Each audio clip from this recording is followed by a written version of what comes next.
বিকেলবেলা দুই বন্ধু রোহিত ও রাজু প্রাইভেট থেকে বাড়ি ফিরছিল একটি জঙ্গলের রাস্তা দিয়ে।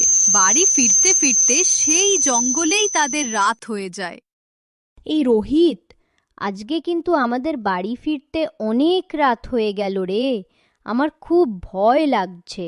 আরে তুই জানিস, আমার দাদু বলতো এই জঙ্গলে নাকি একটি বটগাছের নিচে একটি শাকচুন্নি থাকে। রোহিত, তুই কি সত্যি বলছিস? এখন তো আমার আরো ভয় পাচ্ছে। হ্যাঁ, আমি সত্যি বলছি। এখন ভয় না পেয়ে তাড়াতাড়ি বাড়ি চল, বাড়ি গেলেই ভয় কেটে যাবে। এ বলে তারা তাড়াতাড়ি বাড়ির দিকে যাচ্ছিল। ঠিক সেখানেই তারা এক বটগাছের নিচে একটি শাকচুন্নিকে দেখতে পায়।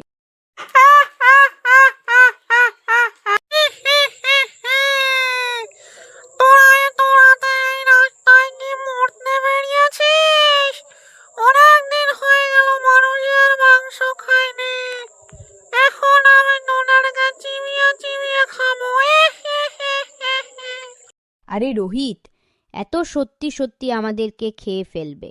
এখন আমরা কি করব? রাজু, তুই দৌড়ে গ্রামের দিকে যা এবং গ্রামের সবাইকে ডেকে নিয়ে আয়।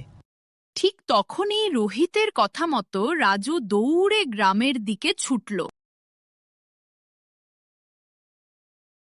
ও কাকা, ও দাদা, সবাই শোনো। ওই জঙ্গলে একটি শাকচুন্নি আমার বন্ধু রোহিতকে খেয়ে ফেলবে।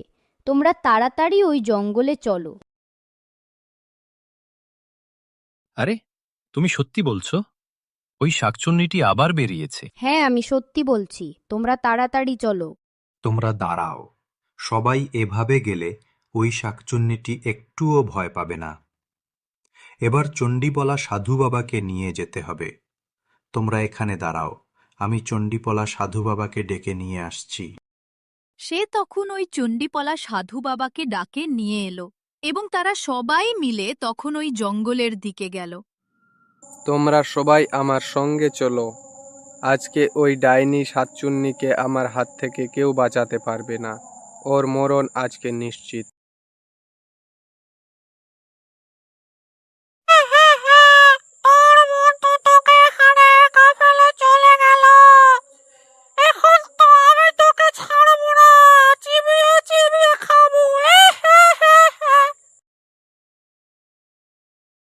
হয়েছে শাকচুন্নি, অনেক দিন পর তোকে হাতে নাতে পেয়েছি।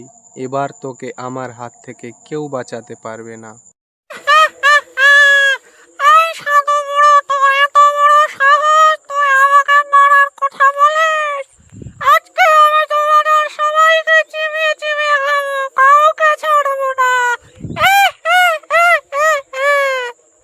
আমি বেঁচে থাকতে তুই কারো শরীরে স্পর্শ করতে পারবি না ডাইনি, কারণ আমার আছে জাদুই বেশ। এবার আমি করব তোকে শেষ।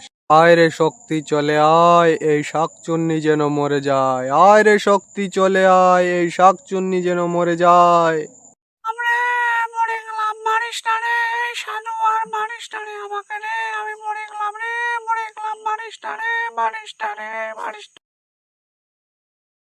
এই বলে সাধু বাবা তখন তার জাদু শুরু করে শাকচুন্নিকে মারতে লাগলো এবং শাকচুন্নি বাঁচাও বাঁচাও বলতে বলতে মরে গেল।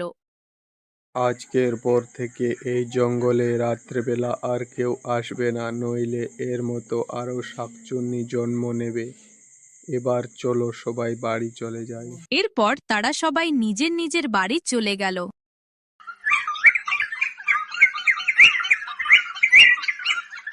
পরের দিন সকালবেলা ওই গ্রামের সবাই মিলে চণ্ডীপলা সাধু বাবাকে একটি সোনার থালা উপহার দিল।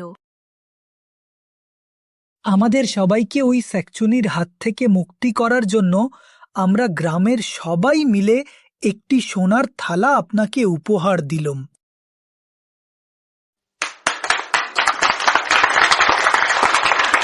শাকচুন্নি মরার পর ওই গ্রামে আর কোনো দিন ভয়ানক দুর্ঘটনা ঘটেনি এবং গ্রামবাসীরা নিশ্চিন্ত হল।